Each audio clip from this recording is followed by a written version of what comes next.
बिसात बिछ गई है और 3 मुल्क आमने सामने हैं। अमेरिका और इजराइल एक तरफ है, दूसरी तरफ है ईरान। जीसीसी कंट्रीज के अंदर अमेरिकन बेसिस हैं, उन बेसिस को क्या कंसिडर किया जाएगा? ईरान ने जवाबी हमला कर दिया और कहां किया? उन तमाम मुल्कों के ऊपर, जो तमाम मुल्क जिन्होंने अमेरिका को बेसिस दे रखी हैं, इनके गले की हड्डी बनी हुई है।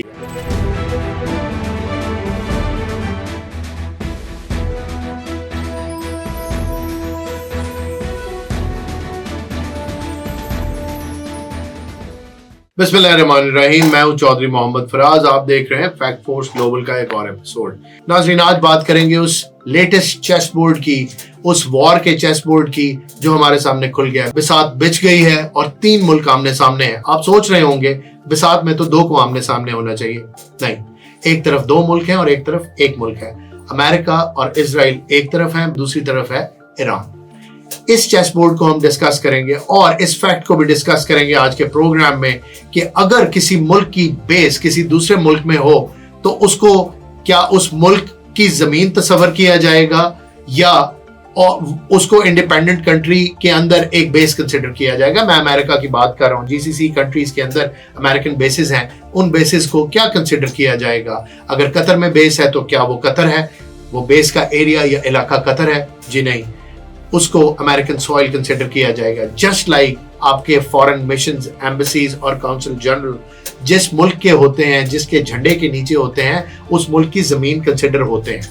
ये डिप्लोमेटिक इम्यूनिटी कहलाती है। इजराइल और अमेरिका का एक जॉइंट, एक मुश्तरका हमला जो उन्होंने ईरान के ऊपर किया, ईरान के ऊपर हमला तो कर दिया।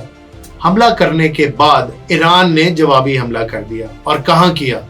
उन तमाम मुल्कों के ऊपर, जो तमाम मुल्क जिन्होंने अमेरिका को बेसिस दे रखी हैं, जहां पे अमेरिकन प्रेजेंस है, यानी कि गल्फ कंट्रीज, यानी कि जीसीसी कंट्रीज, यानी कि एग्जांपल दे रहा हूं, kingdom of Saudi Arabia, Bahrain, Qatar, Oman और इस तरह के बहुत सारे और मुल्क जो जीसीसी कंट्रीज में आते हैं। यूएई भी उसके अंदर आता है। इन तमाम मुल्कों ने अमेरिका को अपनी बेसिस दी हैं जहां से ईरान के ऊपर अटैक लॉन्च हुए और जहां जहां से अटैक लॉन्च हुए वहां पे जवाबी कार्रवाई हुई। इसके बाद मामला काफी कॉम्प्लेक्स हो गया क्योंकि ईरान पीछे हटने वाला नहीं है और ईरान ने इस जंग के लिए अपनी तैयारी मुकम्मल कर रखी है।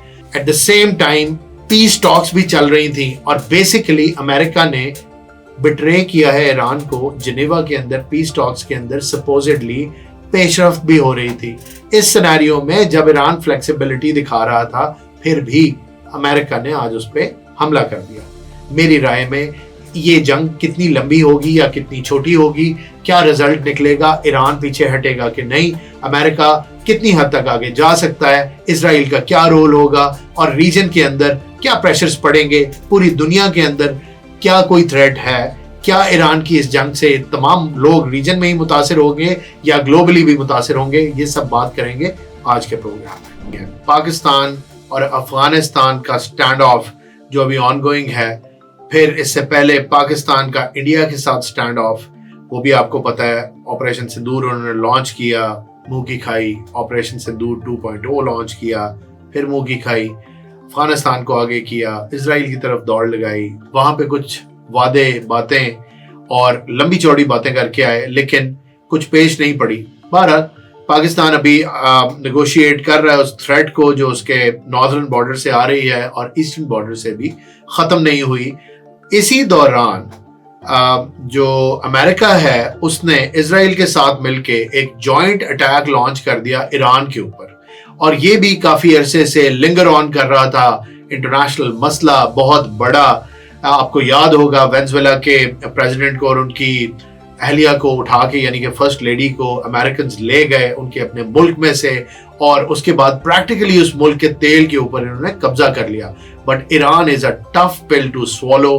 ईरान ऐसा नहीं है। ईरान के अंदर एक आइडियोलॉजिकल गवर्नमेंट इन प्लेस है और वो यूनाइटेड स्टेट्स ऑफ अमेरिका और इजराइल के गले की हड्डी बना हुआ है ईरान। और वो क्यों? शाह ईरान वाला एक दौर था, 1979 से पहले वाला एक दौर था जिसके अंदर अमेरिका और ईरान एक साथ ऐसे थे, आप अमेरिका चले जाएं या ईरान चले जाएं फर्क महसूस नहीं होता था। इतना मॉडर्नाइज्ड ईरान, اس کے بیچز, اس کے لوگ, ان کے کپڑے پہننے کا انداز, ان کی بول چال, رہن سہن تقریباً امریکنز والا تھا, because they were supported, the Shah of Iran was supported by the Americans, and for the very reason that this present US government is pursuing the oil, huge oil reserves in Iran. وہ golden time تھا. اس کے بعد ایران کے اندر ایک revolution آ گیا. جب revolution آیا, اور ریولوشن بھی اسلامک ریولوشن آیت اللہ خمینی کا, اور اس کے بعد بات آ گئی آیت اللہ خامنائی کے اوپر. امریکہ کا خواب ہے تیل کے اوپر قبضہ, یعنی اکنامک انٹرسٹ. اور اسرائیل کا کیا خواب ہے؟ ریجن کے اندر کسی ایسے ملک کی غیر موجودگی جو ملک اس کو کسی بھی قسم کا کوئی بھی خطرہ پوز کر سکے, یعنی کوئی ایسی ملٹری پاور جو اسرائیل کو اس خطے کے اندر تھریٹ دے سکے. اور کوئی ایسا ملک اس خطے میں نہیں ہے سوائے ایران کے, اور اس کے بعد پاکستان کے. ایران کے ساتھ مسئلہ اسرائیل کا ان کی بیلسٹک میسائل پروگرام ہے. آپ کہیں گے بیلسٹک میسائل پروگرام ایسا کیا بڑا خطرہ ہے اسرائیل کے لیے, جو ایک نیوکلیئر پاور ہے, جس کے پیچھے امریکہ کھڑا ہوا ہے, جس کی ویل ڈیولپڈ ایئر فورس ہے, F-35 جو اسرائیلی ورژن ہے انتہائی بہترین جہاز ہے, اور باقی equipment, Iron Dome, what and what not, سب کچھ تو ہے اسرائیل کے پاس. تو ایران کیسے اس کو تھریٹ پوز کرتا ہے؟ But to your surprise and to my surprise, when that 12-day war happened, اس میں بہت ساری چیزیں ایکسپوز ہوئیں, اسرائیل کی بھی اور USA کی بھی. ایران نے پوری دنیا کو سرپرائز کیا with the stockpiling, with the major stockpiling of lethal ballistic missiles, hypersonic missiles, intercontinental ballistic missiles, you name a technology in missiles, and Iran has it. تو یہ تھا وہ سرپرائز جس کے پیچھے ایران نے اتنی زیادہ کوانٹٹی میں وہ میسائل چلائے کہ ان کا defence system, air defence system, Iron Dome سب فیل ہو گئے. کیونکہ آپ کتنے ٹارگٹ ایک ٹائم کے اوپر ٹیک ڈاؤن کر سکتے ہیں؟ 1 2 3 10 20 100 200 1000.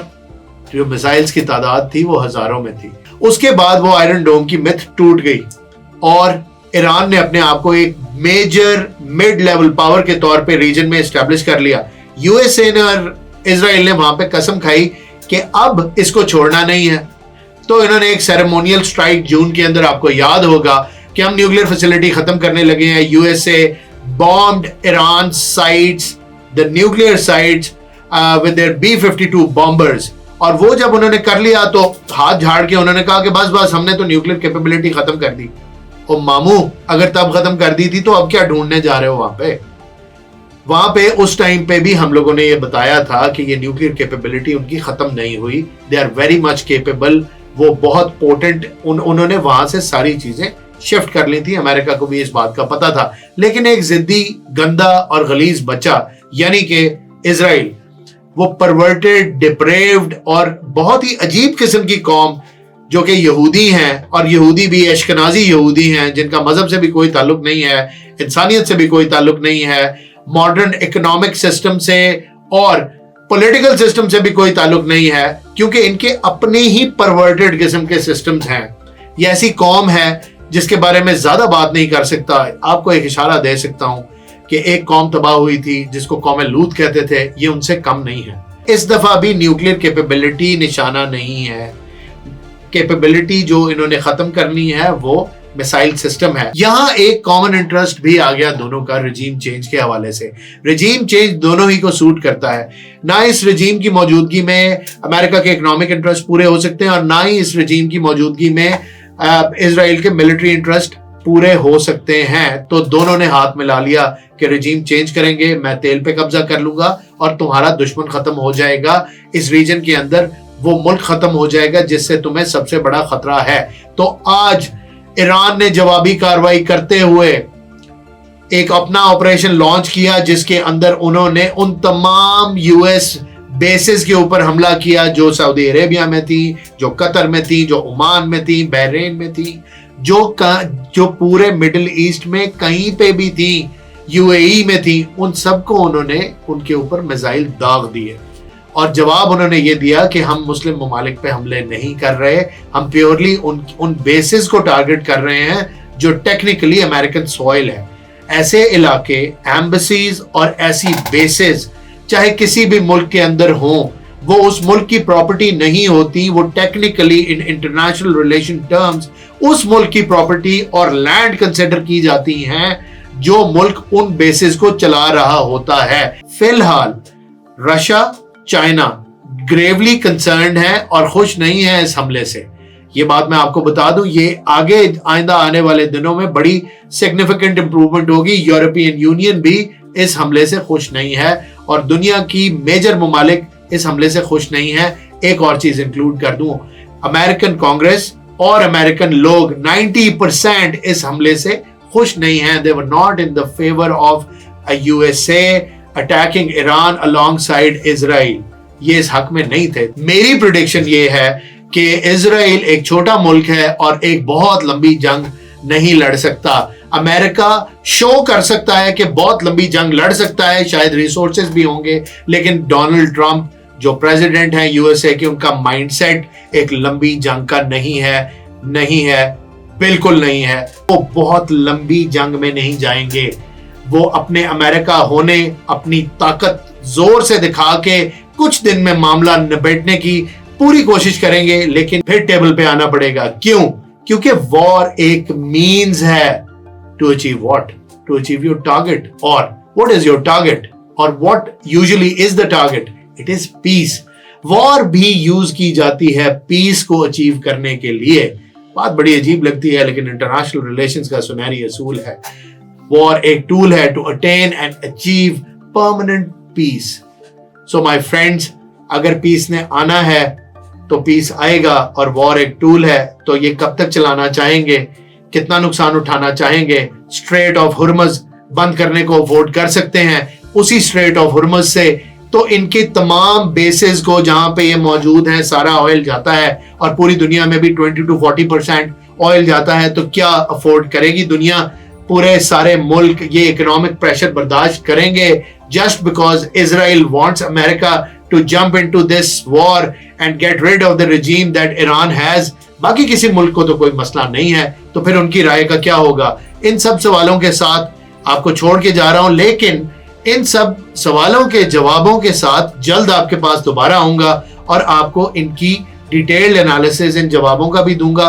प्रेडिक्शन आपको दे दी, मुझे अपने कमेंट से, अपनी राय से आगाह कीजिएगा। आप इस जंग के बारे में क्या सोचते हैं? आपका क्या अंदाजा है? आपको क्या लगता है कि क्या होगा? Please discuss with me and leave a comment.